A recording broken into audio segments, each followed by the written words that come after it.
Start your day off with a delicious hot cup of Blackout coffee.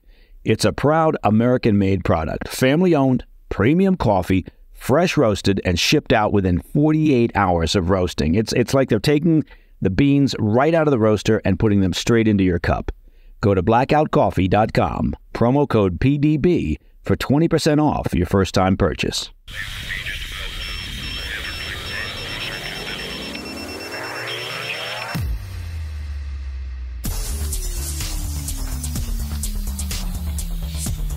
It's Monday, 10 June. Welcome to the President's Daily Brief. I'm Mike Baker, your eyes and ears on the world stage. Let's get briefed.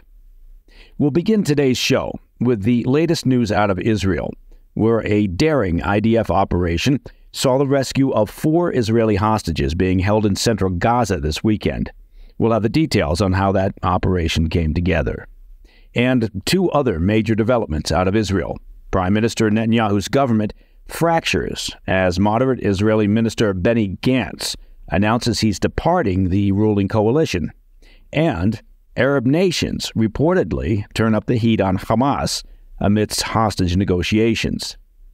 Plus, we'll have the latest from the border between Poland and Belarus, where tensions are at a new high after a Polish border guard was killed during clashes with migrants. And finally, in today's Back of the Brief, we'll take a look at the anti-Israel protests held in Washington, D.C. this weekend, where pro-Hamas demonstrators held up a bloody face mask depicting President Biden and assaulted a National Park Service ranger, because nothing says you're a pack of complete douchebags like assaulting a park ranger. But first, today's PDB Spotlight. Israelis celebrated this weekend with the news that 4 hostages who've spent 8 months in captivity were rescued during a daytime raid in central Gaza. Included among the rescued hostages were 3 men, as well as 26-year-old Noah Argamani. Now, if you're not familiar with this young woman, for many people, she became the face of the 7 October attacks. You may remember seeing the viral video of her shouting and pleading from the seat of a motorcycle as a group of Hamas terrorists carted her off into Gaza after kidnapping her from the Nova Music Festival. The Israeli military has released some details about just how the operation was carried out. First off, the rescues took place in the Al-Nusrat refugee camp, which is located in central Gaza and is heavily populated with civilians because, well, that's what Hamas does. They embed themselves with the civilians because they don't care about dead civilians.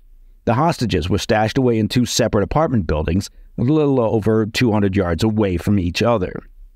According to IDF spokesman Rear Admiral Daniel Hagari, the military had been planning this operation for several weeks, going so far as to create replicas of the apartment buildings in which the hostages were being held in order to conduct training exercises.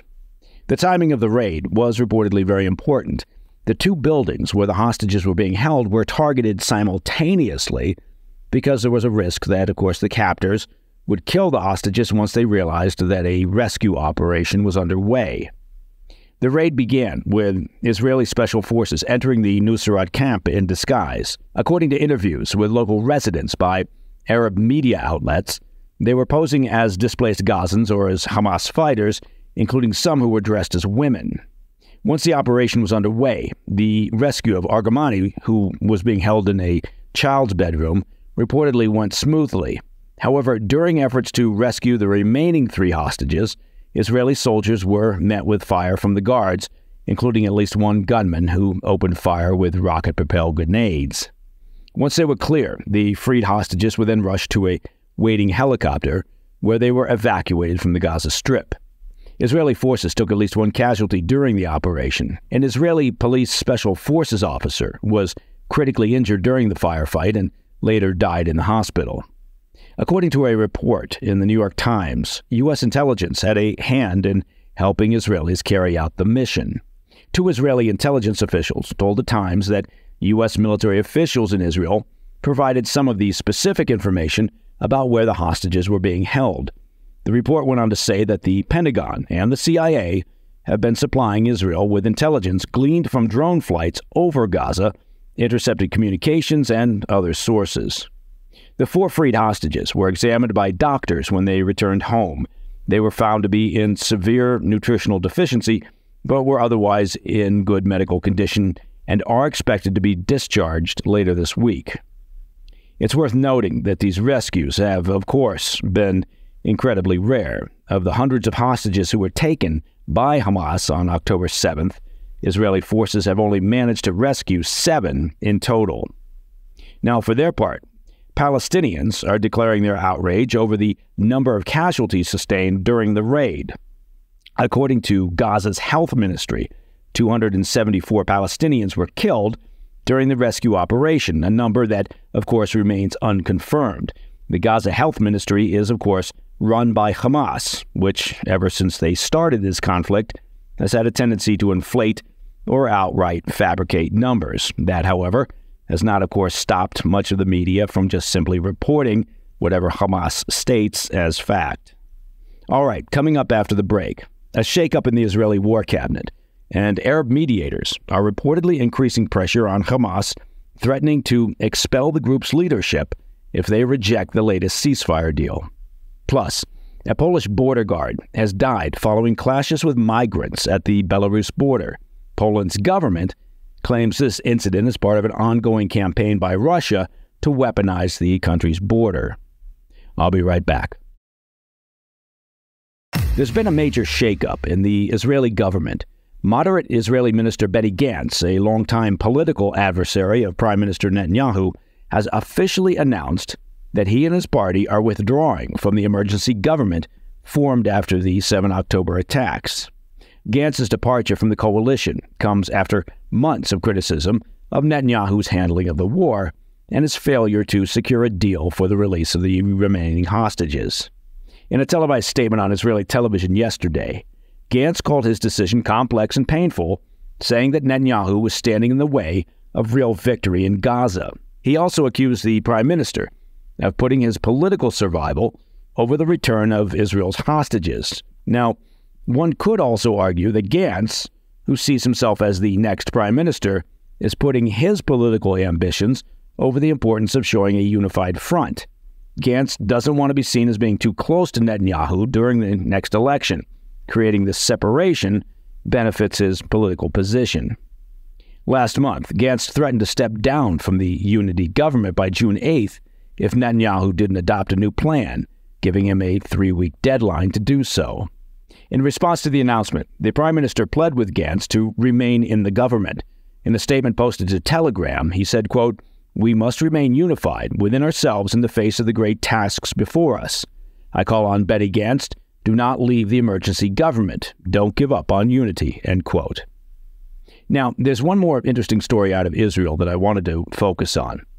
As Israelis celebrated the rescue of 4 hostages this weekend, negotiations for the release of the remaining hostages seem to have hit an impasse, with Hamas leaders indicating they would reject the proposal outlined by President Biden late last month. According to a Wall Street Journal report, which cited sources close to the negotiations, Arab mediators reportedly turned up the heat on Hamas leadership in order to try and secure the deal. Qatar and Egypt warned Hamas leaders that they could face arrest, asset freezes, sanctions, and expulsion from their headquarters in Doha if they didn't agree to a ceasefire with Israel. The Journal reports that the threats were made at the request of the Biden administration, which has been looking for a way to pressure Hamas into accepting the deal. However, the threats appear to have had the opposite effect. Late last week, the head of Hamas's political bureau, Ismail Haniyeh, who's based in Qatar and living the high life, stated that he wouldn't agree to any deal that didn't meet the group's conditions. Relaying a message from the Hamas official Yahya Sinwar, Haniyeh declared that the current proposal was unacceptable to Hamas because it didn't ensure an end to the war. Okay, now turning our focus to the European Union, where a Polish soldier has died from a stabbing sustained during border clashes with migrants at the nation's border with Belarus. Against the backdrop of ongoing political debates on immigration and the European right surging in the EU elections, this incident has garnered significant attention. According to officials, an unknown migrant last month managed to reach across the bars of the over 16-foot-high metal wall dividing Poland and Belarus. Do you mean they use walls there for the border? And stabbed a soldier in the ribs amid unrest at the border. Polish security forces couldn't apprehend the attacker as he was on the Belarusian side of the barrier. The soldier underwent initial treatment at a local hospital before being transferred to a military hospital in Warsaw, where he recently succumbed to his injuries. Prime Minister Donald Tusk, in response to the deadly attack, said, "We're not dealing with any asylum seekers here. We're dealing with a coordinated, very careful operation on many levels to break the Polish border and try to destabilize the country," end quote. Poland's border has been a political flashpoint since migrants started flocking there in 2021 after Belarus, a close Russian ally, reportedly opened travel agencies in the Middle East to offer a new unofficial route into Europe. This has largely been seen by Polish officials as part of Russia's ongoing asymmetrical warfare against the NATO nation. Now, the death of this Polish soldier has to be seen in light of the ongoing EU elections, as the news was leveraged by the country's right-wing parties who have long campaigned on anti-immigration sentiment. The number of attempted illegal border crossings from Belarus into Poland has surged to nearly 400 a day, up from just a handful earlier this year. That's according to Polish officials. Polish authorities note that migrant groups now predominantly consist of young men, and that's a shift from the previous trend of families with women and children. There have been over 13,000 attempted illegal crossings recorded so far this year, marking a major increase from the same period last year. And you have to ask yourself, 13,000 so far this year? At the U.S. southern border, they hit that number in maybe 3 or 4 days at most. In response to the escalating situation, Prime Minister Tusk announced plans to further fortify the border with Belarus using all available means. This includes a $2.5 billion investment to construct a 660-foot-wide buffer zone along the border, complementing the existing 120-mile-long metal barrier to better deter migrant crossings and potential aggressive acts. So apparently, what they're saying is a wall might work.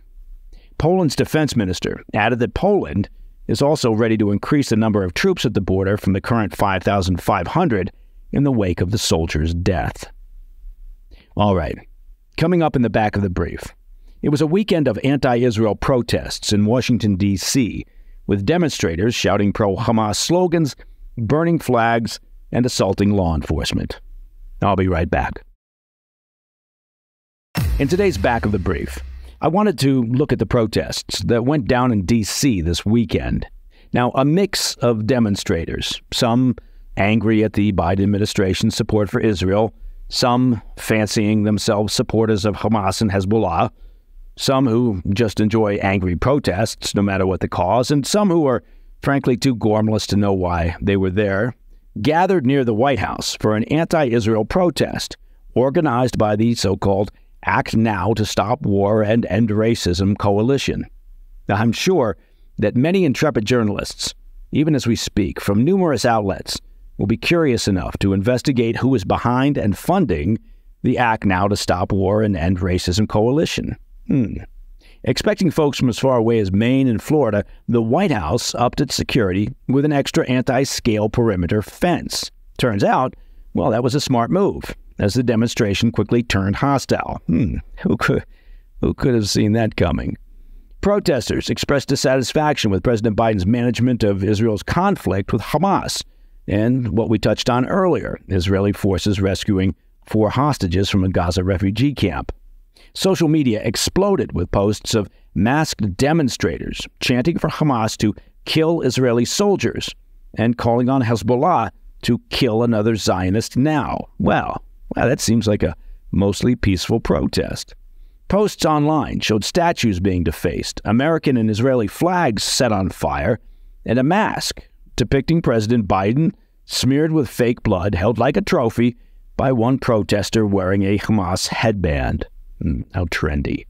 The masked group waved signs calling for an intifada, and it's not clear whether the masks were for social distancing and hygiene or because the midwits simply didn't want to be identified as midwits. Some protesters decided to encircle the White House in a human chain. They were calling it the People's Red Line, mocking the White House's comment about Israel not crossing a red line during the airstrikes in Rafah last month that killed 2 senior Hamas officials. Protesters outside the White House even assaulted a lone park ranger, hurling bottles at the officer as he stood guard over a statue of Jean-Baptiste Rochambeau.